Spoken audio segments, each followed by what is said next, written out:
Jabatan Pertanian Malaysia melalui Seksyen Kesuburan Tanah dan Nutrisi Tanaman, bahagian pengurusan sumber tanah, menyediakan khidmat nasihat teknikal kepada pengusaha pertanian berkaitan diagnostik simptom kekurangan nutrien pada tanaman, pengurusan kesuburan tanah dan pengesyuaran pembajaan. Status kesuburan tanah dan tanaman boleh dikenal pasti melalui pengambilan sampel tanah dan daun yang kemudiannya dihantar ke makmal Jabatan Pertanian untuk dianalisis. Kandungan nutrien sedia ada di dalam tanah dan daun yang diperolehi daripada keputusan tersebut akan digunakan oleh pegawai untuk menentukan pengesyuaran pembajaan tanaman. Tanaman yang sihat secara umumnya akan mengeluarkan hasil yang tinggi setelah mengambil kira amalan agronomi serta pengurusan ladang yang baik. Namun, kadang-kala ianya tidak menepati jangkaan apabila berlaku masalah seperti pokok terbantut, tidak subur, daun kekuningan dan hasil tanaman yang rendah.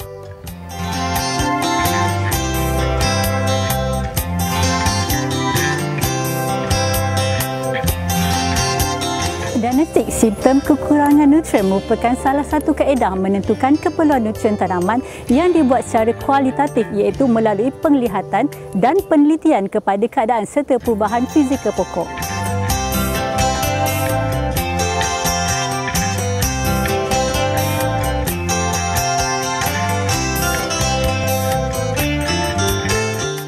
Perkara paling utama yang perlu diteliti sebelum mendiagnos adalah mengenal pasti punca simptom yang dilihat sama ada disebabkan oleh serangan perosak ataupun akibat kekurangan nutrien. Kedua, kenal pasti simptom tersebut berlaku sama ada pada keseluruhan ladang atau sesetengah pokok sahaja. Kenal pasti juga bahagian pada pokok sama ada ditunjukkan pada daun muda atau daun tua. Dan yang ketiga, bilakah simptom berlaku, sama ada baru ataupun telah lama berlaku. Semua perkara ini perlu diambil kira bagi mengenal pasti punca sama ada disebabkan faktor pembajaan atau serangan perosak. Pengetahuan dan pengalaman yang luas seseorang pegawai juga antara faktor penting dalam membantu proses mendiagnos sesuatu tanaman dengan lebih cepat dan tepat.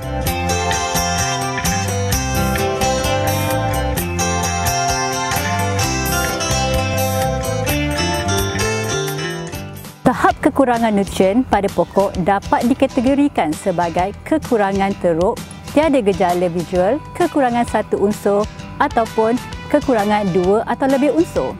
Tahap kekurangan nutrien pada tanah pula terbahagi kepada dua, iaitu absolute deficiency, iaitu kekurangan unsur dalam tanah itu, dan satu lagi induced deficiency, iaitu kekurangan unsur disebabkan pengikatan ataupun kesan antagonistik. Walau bagaimanapun, diagnostik secara visual perlu disokong dengan keputusan makmal analisis tanah dan daun bagi mengesahkan sesuatu punca masalah berlaku. Beberapa terminologi berkaitan diagnostik kekurangan nutrien yang biasa digunakan seperti klorosis dan nekrosis perlu difahami terlebih dahulu. Klorosis bermaksud hilangnya warna hijau klorofil pada daun. Warna hijau daun akan berubah ke hijau cerah, kekuningan ataupun putih. Nekrosis pula bermaksud sel atau tisu daun mati di mana daun berubah menjadi perang, kerekot, kering dan akhirnya mati. Apabila klorosis berlaku pada jangka masa yang lama, akhirnya daun akan mati. Ini bermaksud nekrosis telah pun berlaku. Apabila nekrosis berlaku, ini bermaksud kurangnya unsur kalium. Kesan antagonistik ialah keadaan di mana sesuatu nutrien kurang tersedia untuk tanaman akibat tindak balas nutrien yang lain. Sebagai contoh, apabila kandungan P tinggi dalam tanah, secara tidak langsung unsur kalsium kurang tersedia. Di sini didapati daun muda durian Belanda melengkung ke atas ataupun berbentuk kaping di mana unsur kalsium adalah kurang. Penentuan tanah di lapangan dilakukan bagi tujuan menentukan nutrien sedia ada di dalam tanah dan mengenal pasti tahap kesuburan tanah, pH tanah, keupayaan pertukaran kation, kandungan bahan organik, konduktiviti tanah, kandungan nutrien makro dan mikro tanah adalah antara sifat kimia yang diukur dalam menentukan kesuburan tanah. Prinsip pengambilan sampel tanah perlu mewakili keseluruhan kawasan dan saiz persimpelan, melibatkan sekurang-kurangnya 3 poin persimpelan bagi keluasan 4 hektar. Penentuan titik persimpelan perlu mengambil kira faktor keturunan, keluasan dan juga jenis tanah. Antara peralatan-peralatan yang digunakan untuk membuat persimpelan tanah adalah seperti auger untuk mengorek lubang di dalam tanah, GPS untuk mengenal pasti koordinat ataupun lokasi di kawasan untuk diambil sampel, peta kawasan di kawasan ladang yang terlibat dan plastik tanah untuk mengisi tanah sebelum dihantar ke makmal. Pastikan plastik ini dilabel terlebih dahulu mengikut kawasan yang telah ditetapkan. Kedalaman sampel tanah yang diambil bergantung kepada jenis tanaman di ladang. Seperti contoh, bagi tanaman jangka pendek seperti padi dan sayuran, kedalaman diambil di antara 0 sehingga 25 cm. Manakala bagi tanaman jangka panjang seperti buah-buahan, dua kedalaman akan diambil di antara 0 sehingga 25 dan 25 sehingga 50 cm.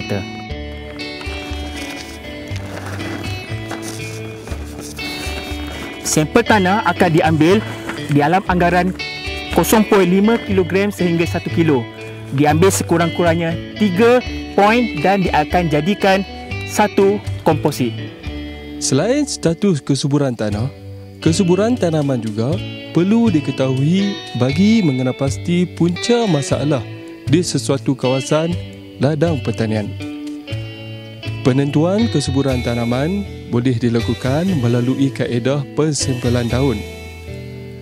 Melalui kaedah ini, keberkesanan program pemajaan semasa yang diamalkan oleh pengusaha dapat diketahui. Selain itu, persimpelan daun dibuat bagi mengesahkan simptom kekurangan atau ketoksikan sesuatu nutrien yang ditunjukkan pada tanaman.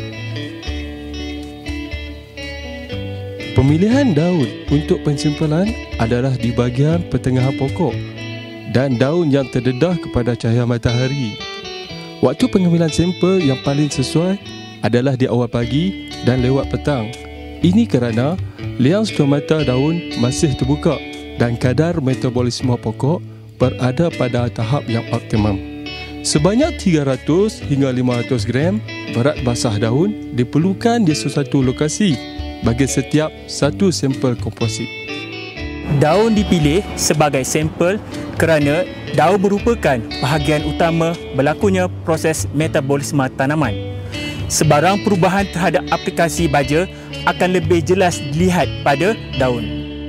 Antara peralatan-peralatan yang akan digunakan untuk membuat persimpelan daun adalah seperti sabit untuk memotong sampel daun, pisau, skater, kotak ais untuk menyimpan sampel daun bersama dengan bongkar ais, plastik untuk meletakkan sampel daun agar mengekalkan kesegaran daun sebelum dihantar ke makmal, dan juga yang terakhir GPS untuk mengenal pasti lokasi ladang tadi.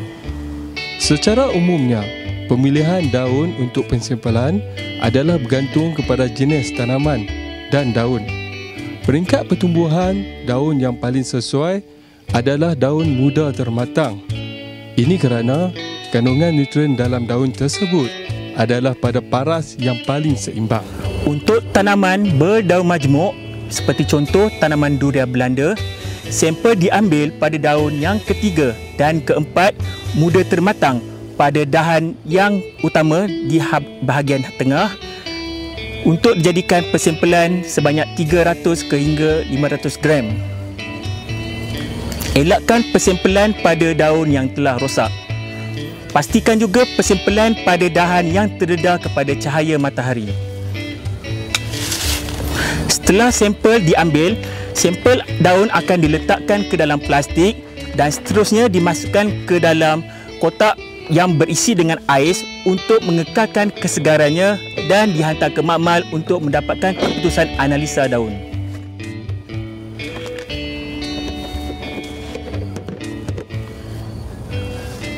Bagi persempelan daun kelapa yang berumur kurang daripada 4 tahun, pelepah yang keempat akan diambil sebagai sampel, manakala pokok yang berumur 5 sehingga ke 7 tahun, pelepah yang ke-9 akan diambil, dan bagi pokok yang berumur lebih daripada 7 tahun, pelepah yang ke-14 akan diambil dan dijadikan sebagai sampel. Pelepah yang telah dikenal pasti untuk dijadikan sebagai sampel akan dipotong dan diambil daunnya. Ambil 2 ke 3 helai daun di kedua-dua bahagian pelepah di mana terdapat pelepah yang mula menirus. Bahagian tengah daun dipotong sepanjang 20 cm diambil daripada daun tadi.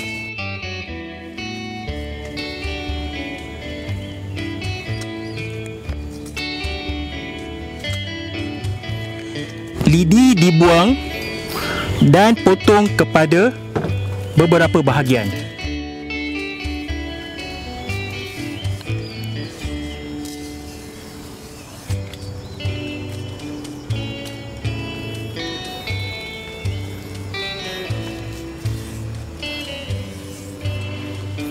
Potong bahagian tengah daun sepanjang 5 cm.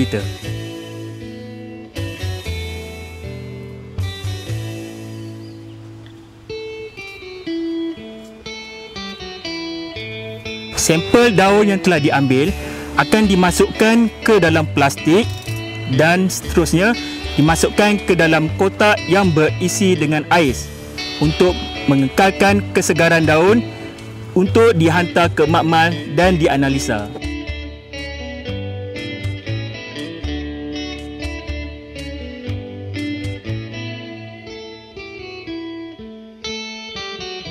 Bagi persempelan daun pitaya, segmen daun yang mempunyai kuduk bunga yang sebesar tidak melebihi ibu jari akan diambil.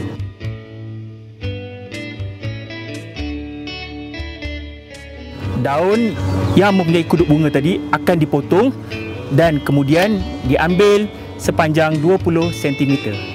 Masukkan sampel daun ke dalam plastik dan dimasukkan ke dalam cooler box bersama-sama dengan bongkar ais untuk mengekalkan kesegaran daun itu tadi. Dan seterusnya, sampel daun ini akan dihantar ke makmal untuk dianalisa. Kedua-dua laporan analisis tanah dan daun yang diterima daripada makmal akan digunakan oleh pegawai kesuburan tanah Jabatan Pertanian untuk membuat pengesyuaran pembajaan yang sesuai.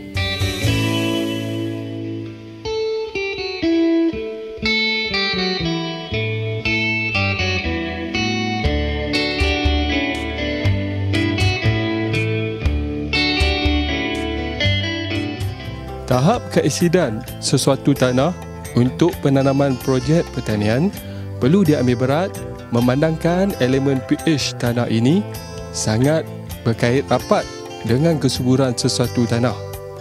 Pemantauan perlu dilakukan secara berkala bagi memastikan pH tanah sentiasa berada pada paras yang optimum, iaitu 5.5 hingga 6.5.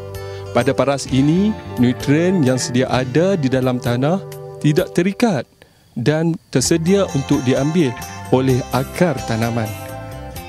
Ujian pH tanah boleh dibuat sama ada melalui kaedah bacaan terus pada tanah atau ujian larutan tanah.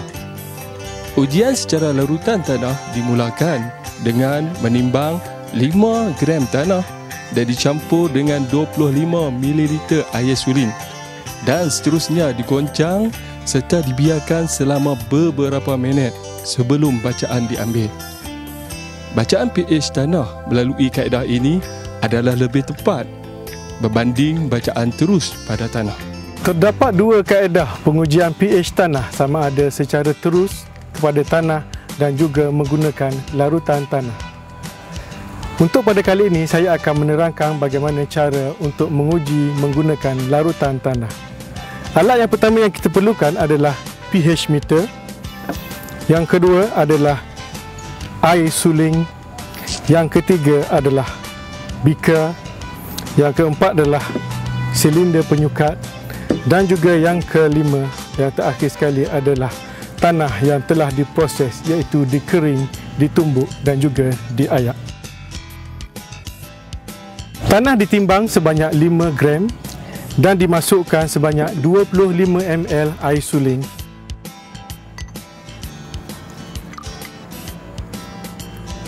Seterusnya, tanah akan digoncang selama 15 minit dan dibiarkan selama 15 minit. Selepas 15 minit tanah didiamkan, bacaan pH akan diambil.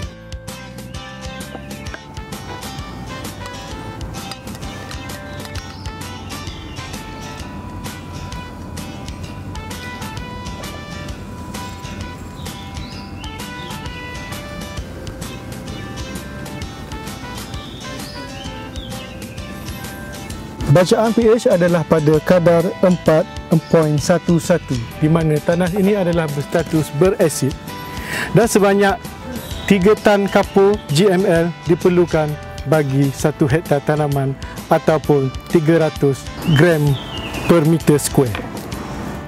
Sekarang saya akan menunjukkan bagaimana cara untuk menguji tanah secara terus. Kita memerlukan adalah pH meter, auger untuk mengorek lubang dan juga air suling. Okey, tanah dikorek sedalam 15 sehingga 20 cm.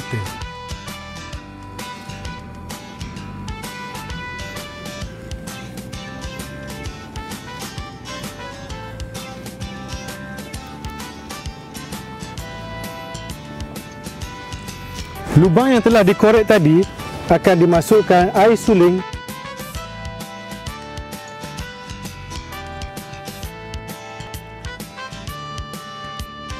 dan dibiarkan beberapa ketika.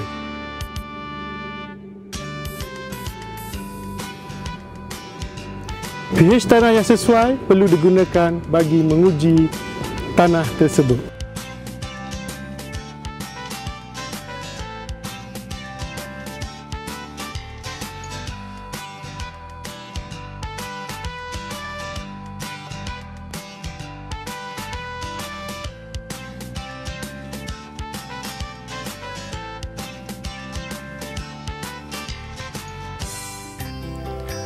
Selain pada pH tanah, konduktiviti tanah juga penting dalam memberi gambaran status kesuburan sesuatu tanah.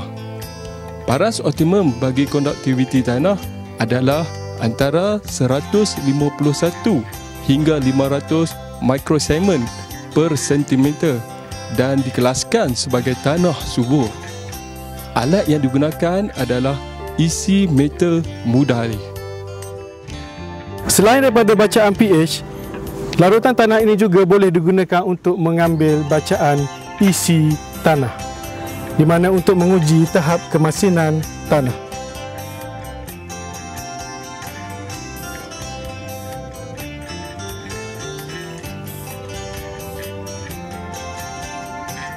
Bacaan menunjukkan pada 230 mikrosiemen, di mana tanah ini adalah berstatus tidak masin dan sesuai untuk penanaman kelapa. Pembajaan merupakan aspek penting dalam memastikan tanaman mendapat nutrien yang mencukupi bagi pertumbuhan yang sihat dan pengeluaran hasil yang tinggi. Konsep 4R diaplikasikan dalam pelaksanaan pembajaan Jabatan Pertanian. 4R yang dimaksudkan adalah right rate, right source, right time dan right place. Prinsip ini sangat penting terutamanya bagi mengelakkan penggunaan baja secara berlebihan. Sekiranya baja digunakan secara berlebihan, tanah akan menjadi lebih berasid, berlaku ketidakseimbangan nutrien, merosakkan struktur tanah dan yang paling teruk ianya akan mencemarkan alam sekitar. Terdapat beberapa kaedah pembajaan yang disyorkan oleh Jabatan Pertanian. Antaranya adalah kaedah tabur terus, kaedah alur, dan kaedah poket baja. Pemilihan kaedah pembajaan yang sesuai adalah bergantung kepada kesesuaian kawasan dan jenis tanah. Teknik dan kaedah pembajaan perlu diberi penekanan kepada konsep 4R di mana baja yang bersesuaian pada kadar, masa dan tempat yang betul. Untuk projek pada kali ini, di mana projek kelapa yang berumur 4 tahun, kadar show untuk pakej pembajaan Jabatan Pertanian adalah sebanyak 4.5 kilo per pokok per tahun, dan untuk pada hari ini kita akan menggunakan 1.5 kilo baja NPK 13-13-21. Kawasan pembajaan yang paling sesuai adalah pada hujung kanopi pokok di mana terdapatnya zon pengakaran yang aktif. Beberapa kaedah yang disyorkan oleh Jabatan Pertanian adalah seperti tabur terus, alur dan juga poket. Untuk pokok yang berumur 4 tahun dan ke atas, kaedah poket adalah sangat sesuai digunakan. Poket selebar lebih kurang 15 hingga 20 cm dan kedalaman pada 20 hingga 30 cm dibuat.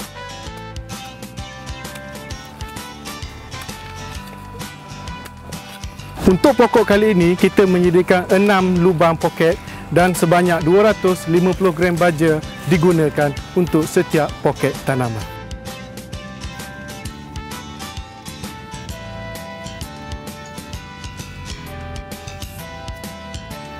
Baja yang telah ditabur tadi akan dikambus dan disiram.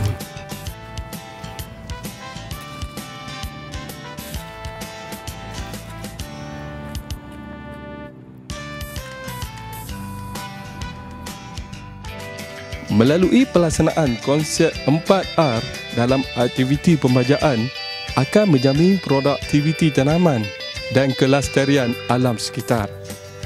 Pegawai Teknikal Kesuburan Tanah Jabatan Pertanian Malaysia akan terus komited membantu dalam memberikan khidmat nasihat berkaitan pengurusan kesuburan tanah dan pengesyuaran pembajaan kepada semua pihak yang memerlukan, terutamanya pengusaha pertanian, bagi memajukan sektor pertanian di Malaysia.